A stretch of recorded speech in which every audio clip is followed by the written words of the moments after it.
Speaking of reliability, a podcast with good friends talking with you about reliability engineering topics.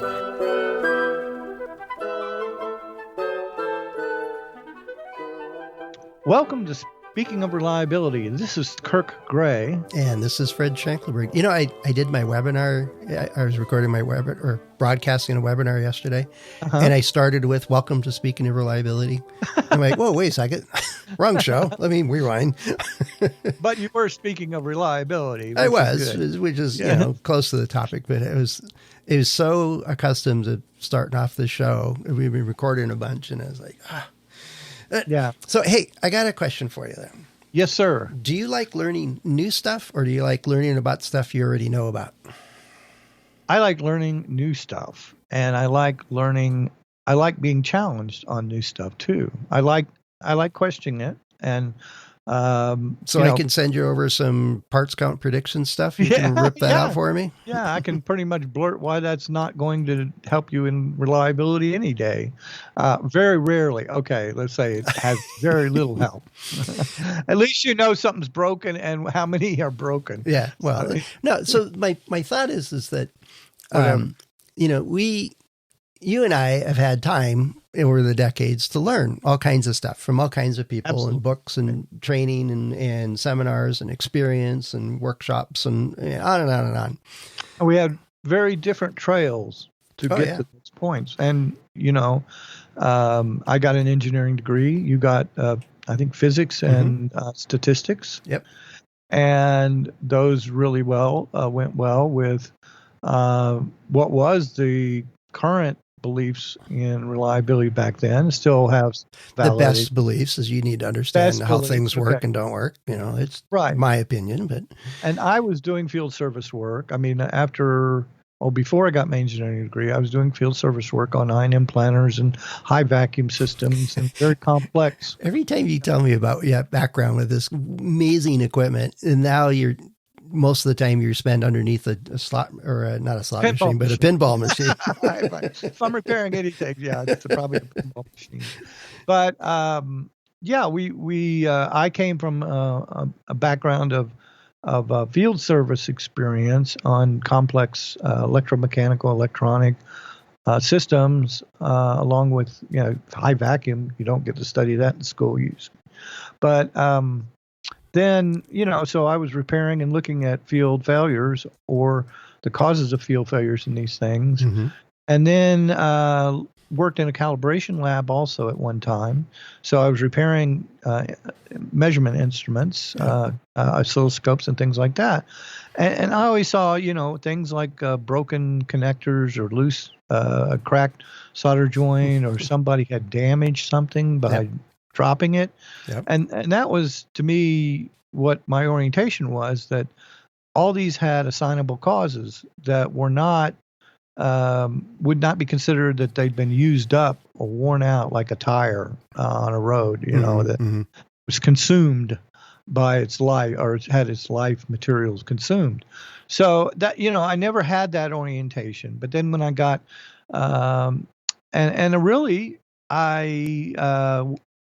got a job at Storage Technology, which is gone, and all the buildings are gone here in Louisville. But that's where I met a gentleman named Dr. Greg Hobbs, who had and he was not a reliability engineer. It was interesting. He wasn't he never studied the Certified Reliability Engineering Book of Knowledge, to my knowledge. Mm-hmm. In fact, he never really knew too much about the concepts of a Mill Handbook 217 or, FIDES or any of those things. He never really looked at that. But he had a PhD in structural dynamics. And so he had an understanding of how fatigue of materials, and, what he saw was that they were coddling, for the most part, people were coddling their electronics when it came to testing, and not really inducing significant fatigue damage or finding the strength of the product and finding its weaknesses, which was, to me, went completely parallel with what my experience was in the field and in the calibration lab and every place else, that most of the things that went wrong were either customer induced, misuse, or poor manufacturing quality, a cold solder joint, a connector that wasn't plugged in.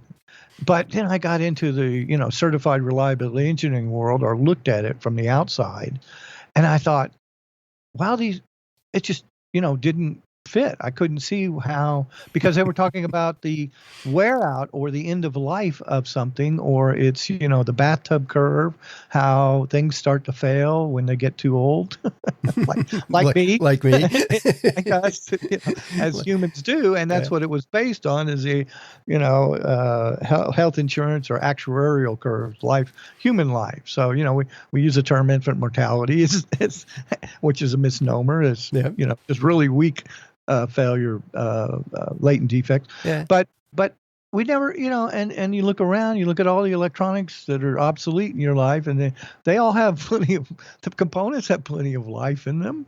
Oh, yeah. But I'm listening to this and I'm thinking this, and you mentioned my background in statistics. So I'm taking all these classes for a master's in statistics.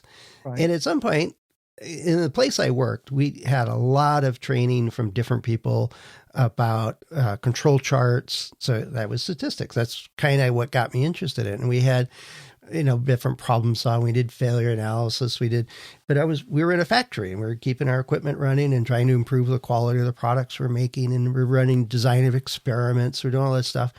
And so then I reinforced that with just getting more statistics knowledge, and then got to practice it and play with it all the time. And then it was kind of like I started looking for positions, or my resume said, this is the areas that I'm good at. So I ended up getting more tasks using statistics, and I sat for the CRE, which has got its fair share of statistics in it. It was a breeze for me because that's what I did all the time. Yeah, exactly. You knew that stuff. But I knew that stuff. And so, this HALT stuff was like, I get that. My physics background says, I can, there's going to be stuff that is going to reveal that we just don't see otherwise. But I think part of it is that our and we've talked since the start of this podcast about some of our differences in thinking through about reliability engineering. Right. But some of that is based on our initial experiences and the people we happened to run across and things we did. Now, if Greg would have been a statistician and he happened to be influential in creating really cool products like he is or was with the HALT stuff he was doing.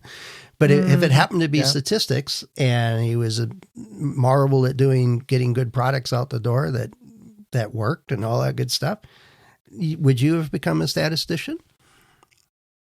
Yeah, if I had seen the results like I saw with Greg's methodologies, if I'd seen that, and I still have yet to see it, okay, I had to say, I've never seen somebody say, they've guessed at about something in the future, but they've never demonstrated that was an actual weakness to me before it got to the field, before it got to the without getting into our, but part of it is. Let me ask you a question, Fred. Right.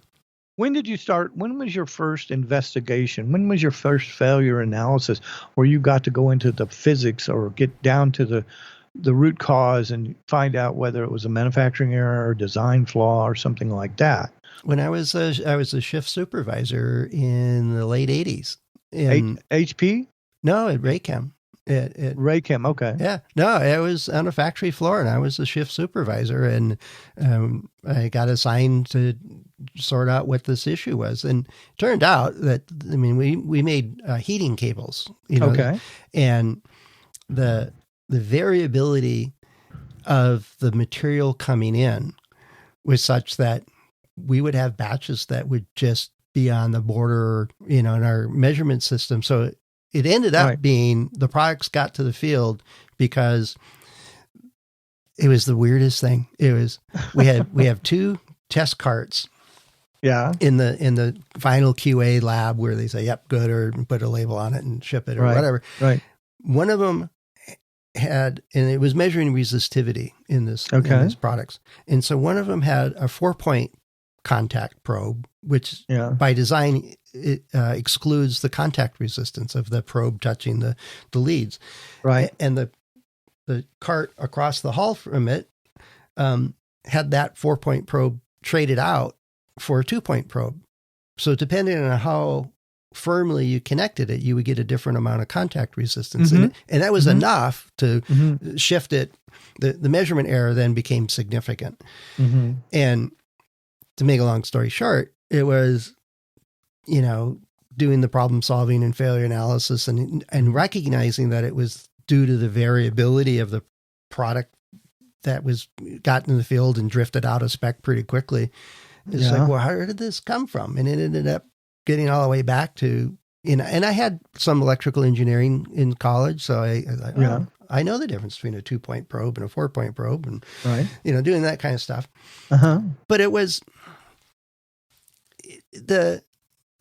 there's so many things that based on my college education and background and all the training I've gotten in the organizations I've worked in, that it's a combination of it just reinforces, kind of my worldview of how things work in my experience in that factory and things like that.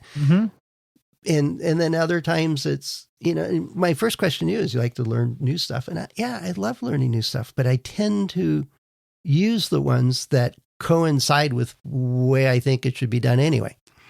Right. So what you think is the most effective way of getting the right answer, I guess, right? Yeah. Or setting up a process that would be successful or doing whatever. Right. The hard part is that as you sit back and I used to do this more rigorously. I remember at HP, we used to have to write a training plan. Our professional development goals for the year is kind of an annual thing we would do. And it was always, well, what do I want to learn? And usually it was doubling down on stuff that I was already good at because I knew it. It wasn't hard to learn a new language for a different technique or a different process or a different, tool or whatever. Right. But I also have learned and it's kind of the hard way, where some problems you just have to have exposure to different ways of looking at things. So spending a whole bunch of time with material scientists one year, I learned an amazing amount of stuff that, why is some polymers behave the way they do versus others don't, or why it is, but all the material science, like, when we changed from lead solder to lead free, how that changed the physics of the solder joint and what to look for, intermetallics and all that. Yeah. And that's, to me, that's down to the root cause. But, people think I have, there's no value in statistics. No, I think you just pointed one out in the heating cables or whatever that, and Ed W. Deming, or W. Ed Deming, was great at showing statistical variations and how you could monitor something before it went out of control. And if you made all the parts well, 6 Sigma, well within the spec, you'd have a reliable product. Yeah. And if all your processes were. So there's no question that is a very important part of the control of manufacturing processes. The problem is there's so many levels of supply chain and epoxies going into encapsulants and things like that. I mean, it's it's a very complex system for any modern electronic system or a printer or anything like that, which you worked on. And the statistics of you could easily model a wear out of a rubber wheel or a gear or the consumption of material in that thing. Well, I could also easily model the diffusion of a plasticizer on the pick roller that kicks a piece of paper up into it. Right. If we knew it existed, if we knew that was something that was going to cause a problem. There's all kinds of issues with that. And you look back at a big problem with that, picking up the paper, and they had to send out, I got one of those little kits that roughed up the rubber again. Yeah. No, that was the weirdest thing. And none of the testing that were being done, running thousands of sheets of paper through it. And I've told the story before. Yeah. Now, a couple of weeks ago, about almost a month ago, I got a call or a question that I talked to Philip Sage about on a podcast. And the question basically was, is there a resource that lists all of the failure mechanisms so I can, for all the mechanisms for these materials and components and everything else? And I said, no, not really. Nope. That would be kind of cool to have. That's right. And it's never ending. And and since then I've been thinking about, well, the hard part is that all too often, a really gifted failure analyst doesn't do this. But the example I see way too often with way too many engineers and especially managers, I'm going to rag on managers, is that something fails and they'll immediately assume the supplier did something wrong. Right. Immediately. Right. And it had nothing to do with their improperly designed circuitry that just blows up this component. It just happened to be a victim in the way of your idiot design. Right. But they're going to blame the supplier and go yell at them a bunch, make themselves feel better. And I was like, come on. And I've told you the story is that I send I get a product back and I send it, and I had two of them. And I was recommended send one to the supplier and one to our FA lab in-house. And I called the supplier up saying, hey, I got this part, it's on a board. We didn't touch it or remove it or anything, but we've isolated it. We think it's this part that's causing the problem. I need, who do I send it to, kind of stuff. Oh, I already know the problem. It's ESD. It's always ESD. I'm like, really? You haven't even seen it yet. Yeah, exactly. There's rat bites out of it. I don't think that's ESD. Right. It's a pretty powerful thing that's chewing on your epoxy here. Yeah. And it's hard. I can understand the component suppliers and, hey, this thing's blown up. I don't know how it happened. You might have had a lightning transient. Strike, you might have a lightning strike. You may have a transient. You may have, somebody was handling the board wrong and caused that. We'll just tell you it's blown up, and that's kind of electrical overstress or something like that. It looks like it doesn't work. I've had that come back. I send them the whole thing, and we talk about it on the phone. Oh, we'll get it in our lab. We'll do this detail, and I get a 10-page report that has pictures of it and circles and arrows and diagrams and all that good stuff on it, and it says, well, it doesn't work. We don't know why. Yeah, well, that's that's the blame game happens with most reliability mistakes and failures. Yep. And that's why, again, our field is so held back because we can't share. And people are very protective when they make mistakes. They don't want to, like the guy that realized in the ignition switch in the GM car, and he changed the force for it to the tent force. So. He didn't document that, didn't change the part number, didn't do anything. So Ford had no record of when that change happened that caused the airbags not to deploy in certain crashes, or because that ignition switch turned backwards, and when it was off in the ACC position, it did not. You could not have the airbags. They were not energized, gauged, energized. So anyway, So what I see is, this is why it's kind of for certain things like wear out and mechanical parts. Yeah, you're going to have to replace it. Gears, grease, bearings, a lot of that you can do from a materials analysis, and you do have to wear out. You do have to worry about. Right. But we've talked about this a bunch of times. What I want to get back to is your early on experiences and getting into Halt and really buying into that and using it effectively in so many situations. Or seeing its value. Okay. And doing that. But likewise, I kind of grew up on the stat side of stuff and have had great experiences with it. Right. But we both enjoy material science. We enjoy the sleuthing, the detective work of the CSI episodes about failure analysis. We enjoy all that stuff. Right. And we both agree that you can't just use one tool for all of it. Okay. No, but we also, and you've run into people that the only thing they know is Mail Handbook 217, and that's their whole career, and it's all, and they're not interested in anything else, or RELX or whatever they know that. But the issue is like this guy that asked this question over a month ago now, is there a resource for all the failure mechanisms, which is a tall order. There's a lot of ways things can fail. And we invent new materials and new products and new systems that fail in unique ways every day. That's the point, Fred. It's not a static system. Yeah, if we were still making the things in the 50s from the same way, we know pretty much how those fail. Well, we did with leaded solder. We had 50 years experience with it. We knew everything about it. And then suddenly we introduced lead-free and, tin whiskers. Yeah, we don't know those little things. That's bad. Back. Yeah, we used to do that years ago. Yeah. So, and the intermetallic issues and things like that.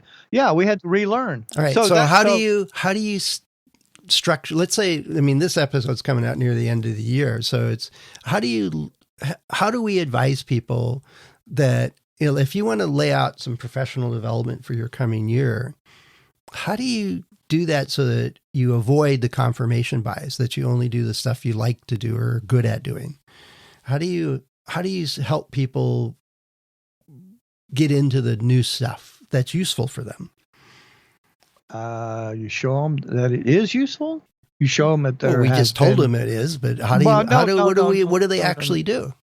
Well, they start investigating themselves. They question it too. And they go in and say, does this kind of prediction really follow what we've seen in the field in our past products? Well, there's learning from experience is what you're getting at there. There's that part of it. But, I mean, should they, so somebody that, came through the ranks like you have, and would you recommend they go take a stats course? Or vice versa, a statistician person go and take a material science class? Or I think I would suggest they go take a failure analysis class and look at some of the failures that have occurred in real products. CALS, I think, has some of that available. Yeah. I think there's places that you can go and they can review some of the failure mechanisms that they've seen. Mm-hmm, but we've talked about this a lot too. This is very sensitive reliability failures.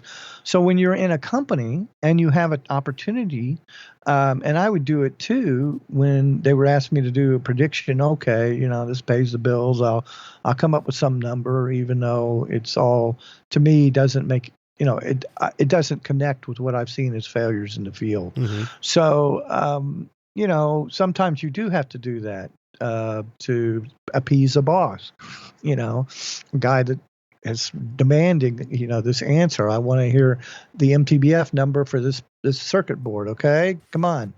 And so I would say that those people need to broaden, do material science maybe, but look at papers, or not papers. I can't say that because a lot of it's controlled experimentation, but review alternative material. Go to conferences. I think people at conferences will, you run across all kinds of different ways people approach problems and solve things and so on. So that's a good piece of it, is conferences and conference papers. Right. And we've talked about it. I know I have on the show a couple of times. Is like you were saying, it's like, well, why did that happen? Ask those questions and then hit the library. 5 questions, right? Yeah. The 5 whys. But then get into the library or go talk to your senior engineers or people with experience in these fields or that field. Right. But also, I highly recommend go talk to the finance guys, the marketing people. Yeah. They're a part of the world that we had to deal with too. So they can make a business case for improving reliability or not. Right. Yeah, no, there's all kinds of ways to do it, but I think the hard part is that just because you had a stats class and you've worked in doing statistics for your first couple of jobs does not limit you of what you can and should be know about. And there's material science and failure analysis and all the other realms that we get involved in. So I think part of our own personal experiences as we express, that we had our own confirmation biases in the way we approach things. But both have been I don't know. I think you're one of the most curious people I know, especially when you have something fail at your house. And Yeah, I'll pestering whoever it is. investigate it. I want to know why. Yeah. And that's what I hope all reliability engineers want to know why, and are going into the past production returns and failures and from the Sort field. them out, yeah. And sort them out. And look at some of them are been, dropped out of a window. Yeah. Statistically, or off the counter. Yeah. Okay. But the idea is that, as you're looking ahead to what you should learn, is a part of it is to hone your skills, right? Sharpen the saw, or all those other adjective things we talk about, getting better at what you do.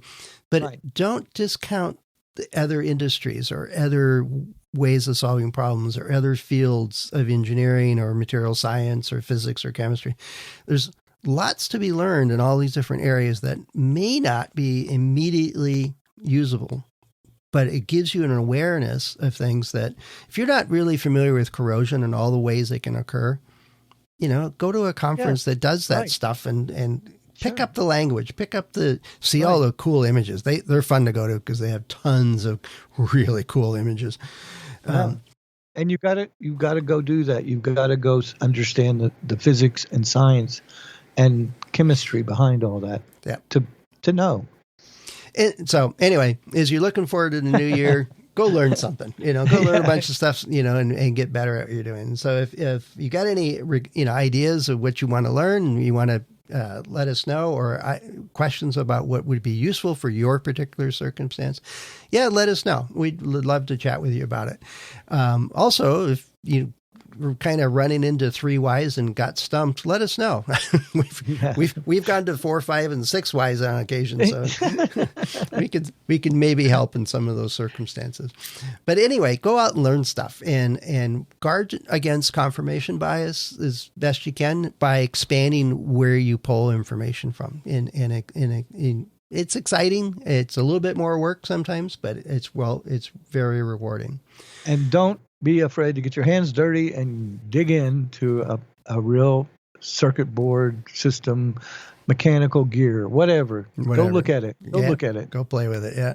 So anyway, you can get in touch with us over at ascendoreliability.com/go/SOR. And Kirk and I and the other hosts of the show are available through our LinkedIn contact, through LinkedIn or our about pages on the site. So plenty of ways for you to get in touch with us. And as we come up to the end of the year, a Happy New Year to you. Hope everything's going well with you and you're looking forward to all the stuff you can learn in the upcoming time. Yes.